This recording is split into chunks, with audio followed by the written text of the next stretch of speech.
Assalamualaikum warahmatullahi wabarakatuh.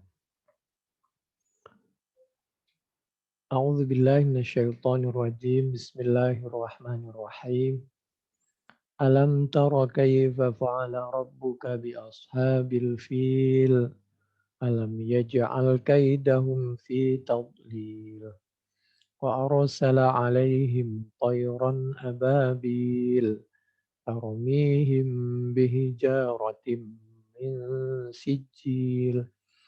Faj'alahum ka'asfin ma'kul.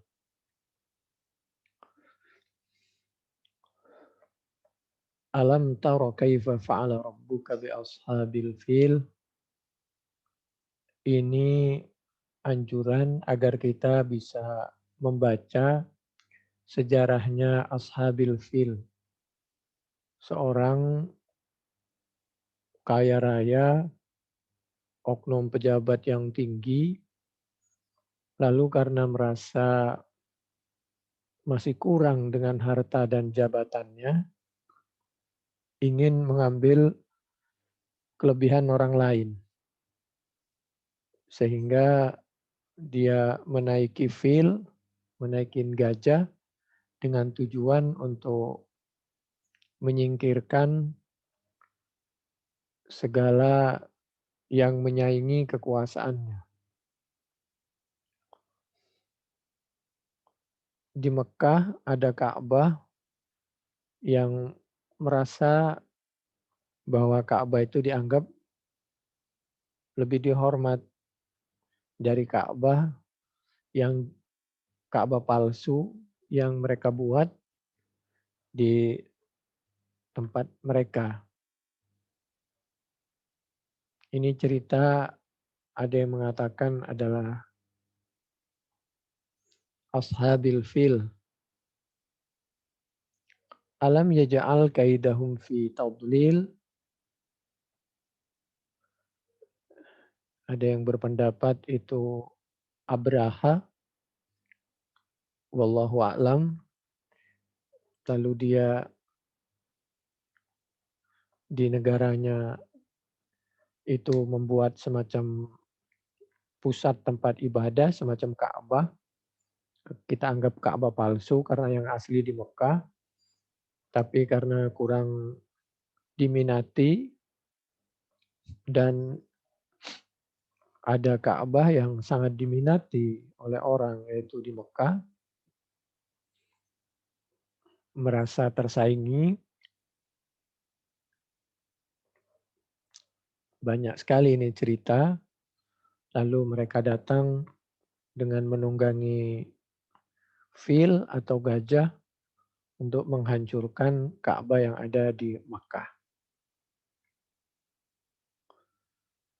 Tentu kejadian ini yang bercerita adalah Allah Subhanahu wa taala, diabadikan di dalam Al-Qur'an surah Al-Fil.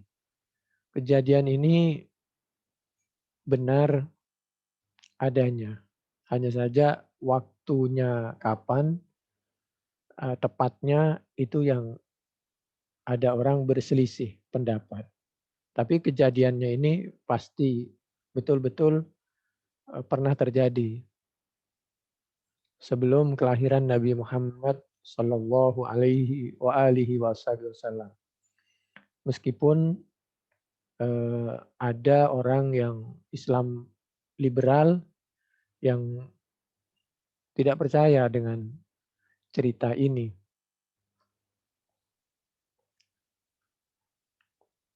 Dengan berbagai alasan.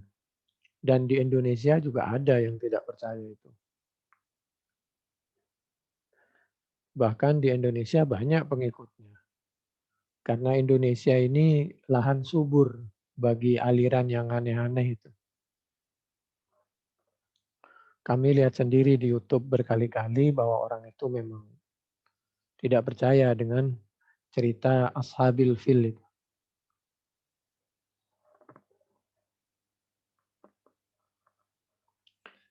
Singkat cerita, ketika dia sudah mendekati kota Mekah, bertemu dengan Abdul Muttalib.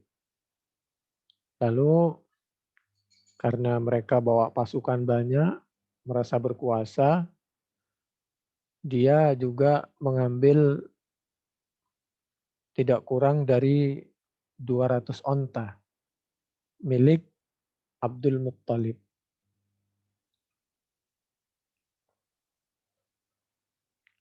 Jadi Nabi Muhammad Shallallahu Alaihi Wasallam ini keluarga pedagang dan juga tidak miskin. Nabi juga tidak miskin, hanya hidupnya sederhana. Lalu 200 onta itu diminta oleh Abdul Muttalib kepada Abraha. Tolong kembalikan onta saya yang 200 itu. Mendengar permintaan itu, si Abraha ini ketawa. Kamu ini bagaimana cara berpikirnya? Saya datang jauh-jauh untuk menghancurkan Ka'bah kalian, pusat tempat ibadah kalian. Saya berangkat dari Yaman ke Mekah untuk menghancurkan Ka'bah kalian. Tapi yang diminta bukan Ka'bahnya tidak jadi dihancurkan. Bukannya kamu melindungi Ka'bah kamu, malah yang kamu urusi, yang kamu minta adalah 200 onta kamu itu. Lalu dengan tenang dan penuh dengan kehusyuan dan keyakinan, Abdul Muttalib ini menjawab, Ana Rabbu hadhil ibil. Saya, Abdul Muttalib, adalah pemilik 200 onta yang kalian ambil itu. Karena itu hak saya, ya saya minta. Karena onta ini adalah milik saya. Dan saya wajib menyelamatkan onta milik saya. Merawat dan melindungi. Walihadal baiti. Dan yaitu bagi Ka'bah ini, yang mau kamu hancurkan ini, Rabbun adapun pemilik, yaitu Allah, yaitu Tuhan, sayamna'uhu, yang akan mencegah siapa Rabb kepada hadal bait. Kalau masalah Ka'bah ini, ya kan ada yang punya. Biarin yang punya, nanti yang berurusan dengan kamu, dan kamu berurusan dengan yang punya. Dan saya yakin yang punya juga tidak akan rela Ka'bahnya akan dihancurkan. Selesai dialog, urusan masing-masing. Yang penting sudah disampaikan tentang masalah Ka'bah. Akhirnya Abdul Muttalib ini pulang ke Mekah karena itu di perbatasan itu. Sudah sekitar Arafah sana si Abraha ini sudah mendekati ke Masjidil Haram, ke Ka'bah. Lalu pulang ke Mekah, ke penduduk yang ada di sekitar Ka'bah, Abdul Muttalib sebagai oknum tokoh masyarakat, maka beliau menyampaikan kepada masyarakat agar sementara menghindar dari sekitar Ka'bah. Karena mau ada penguasa yang diktator mau masuk, mau menghancurkan Ka'bah, bukan karena takut, tapi khawatir Allah tidak ridho, lalu Allah menurunkan azab, sehingga ketika Allah mengadab orang yang hendak menghancurkan Ka'bah, kita selamat, tidak terkena imbasnya. Kita mundur dulu, khawatir Allah menurunkan azab, nanti selesai kita balik lagi. Biarin mereka berhadapan dengan pemilik Ka'bah, dengan Allah Subhanahu wa Ta'ala. Wa amarahum ayyatafarraqu fi syi'abi wa ru'usil jibal khaufan mim ma'arratil jaishi idza dakhala fafa'alu. Fa'ata Abdul Muttalib al-Ka'bata. Kemudian selesai menyelamatkan rakyatnya, Abdul Muttalib mendekat ke Ka'bah seperti orang berbicara, Ya Allah, ini Ka'bahmu, tolong lindungi dari hal-hal niat dan perbuatan yang tidak engkau ridhai. Dan wahai Ka'bah, mohon maaf bukan kami benci dengan Anda, kami menghindar, khawatir Allah yang pemilik kamu tidak ridho kepada orang yang hendak mendalimi kamu. Betul, begitu beliau semua berada di lereng gunung, itu pasukan dia sudah, mau berangkat, eee, kalau kita haji atau umroh, nanti itu di Muhassir itu ada tempat namanya Muhassir itu di sekitar Arafah sana, itu nanti akan ditunjukkan, oleh supir-supir, disitulah tempat Abraha dilempari batu oleh, burung ababil, toyoran ababil yang paling tidak itu ada 3 batu yang ada di kanan, apa ini, pegang oleh tangan dan kakinya, satu satu berarti 2 lalu di mingkornya, di apa nih, semacam di mulutnya gitu, satu. Nah, nanti beribu-ribu burung itu melemparkan batu itu kepada pasukan yang hendak menghancurkan Ka'bah. Begitu Abraha ini siap untuk masuk ke kota Mekah, maka fabarokal fil, maka gajah itu tidak mau. Itulah kekuasaan Allah. Hewan saja kalau diajak untuk maksiat tidak mau. Kenapa kita manusia oleh Allah dititipi akal dan hati kok bisa terpengaruh kepada ajakan kemaksiatan? Apakah kita tidak afala ta'qilun? Apakah kita tidak bisa memilih? Apakah kita tidak mempergunakan hati nurani kita? Jadi begitu diarahkan ke kota Mekah, itu menderum gajah itu, tidak mau berdiri, apalagi melangkah. Tapi kalau diarahkan ke Yaman, lalu dia itu berdiri dan lari, ingin segera balik. Ya, hewan itu kan sama-sama hambanya Allah. Kalau diajak suatu yang tidak diridhai Allah, dia paham.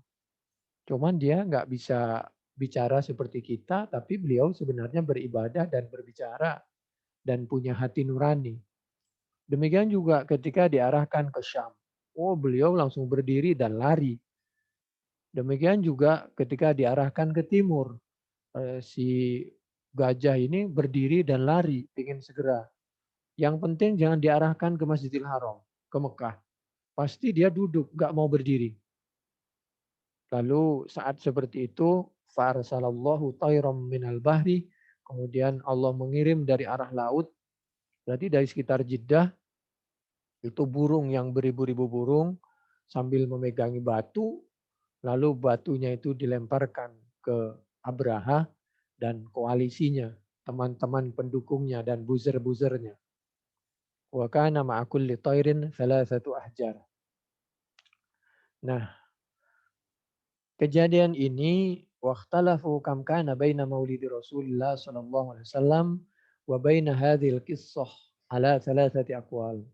Ahaduha anna Rasulullah sallallahu alaihi wasallam wulida amal fil wa huwa al-asah wa thani kana bainahuma 23 sanatan qalahu Abu Saleh an Ibnu Abbas wa thalith arba'una sanatan hakahu Muqatil. Ada yang berpendapat kejadian ini waktu mendekati kelahiran Nabi. Ada yang berpendapat jarak antara Nabi akan lahir dengan kejadian eh, Abraha dilempar dengan batu oleh burung ababil ini sekitar 23 tahun. Ini ada yang berpendapat jarak antara Nabi lahir dengan kejadian Abraha yang hendak menghancurkan Ka'bah itu sekitar 40 tahun. Mana yang benar? Wallahu a'lam. Tapi kejadian ini betul-betul terjadi, hanya saja tepatnya itu kapan. Tapi insya Allah ini sebelum Nabi lahir sebagai tanda-tanda kelahiran Nabi Muhammad SAW yang akan menuntun kepada kebenaran, kedamaian, kerukunan, dan ini juga sebagai pelajaran bahwa setiap orang yang hendak melakukan kezaliman itu pasti oleh Allah dijawab dan akan digagalkan dengan secepatnya dengan caranya Allah. Oleh karena itu, pelajaran yang penting, jadilah orang yang baik-baik, berbuat yang terbaik, jangan sampai ada perasaan kedengkian dan keserakahan di dalam kita mengarungi dunia ini. Cerita seperti ini diantaranya ada di dalam tafsir Al-Jauzi halaman 1412 sampai 1413 dari kanan ke kiri. A'udzubillahi minasyaitonirrajim. Bismillahirrahmanirrahim. Alam tara kaifa fa'ala rabbuka bi ashabil fil. Coba perhatikan bagaimana akhir dan akibat dari orang yang waktu hidupnya serakah dan tidak mau hidup berdamai dengan orang lain dan tidak mau mengakui kelebihan orang lain sehingga sudah punya kelebihan harta dan jabatan tapi masih ingin merusak milik orang lain, ingin merusak Ka'bah yang ada di Mekah. Alam yaj'al kaidahum fi tadlil, bukankah usaha dia berakhir dengan kehancuran, kesesatan, kerugian, fi tadlil wa arsala alaihim tayran ababil. Buktinya Allah mengirim pasukan yang berbentuk burung ababil, tarmihim bihijaratim min sijil, dilempar senjatanya yaitu dengan batu. Kalau dihujani batu, apalagi batu, hujan es saja bisa hancur kita. Dan itu sudah ada tanda-tandanya, maksudnya itu sangat tipis. Tidak ada yang meleset, itu setiap batu. Karena sudah ada tandanya, ada namanya kalau bahasa kita, tapi maksudnya mungkin setiap batu itu mengena kepada sasaran. Kalau bahasa TNI Polri itu satu butir peluru itu satu nyawa. Faja'alahum ka'asfim ma'kul, sehingga mereka ya menjadi manusia yang tidak berguna, nista, dan lain sebagainya. Ini perumpamaan yang luar biasa dari Allah Subhanahu wa taala. Demikian, mudah-mudahan bermanfaat. Wallahu a'lam bishawab. Assalamualaikum warahmatullahi wabarakatuh.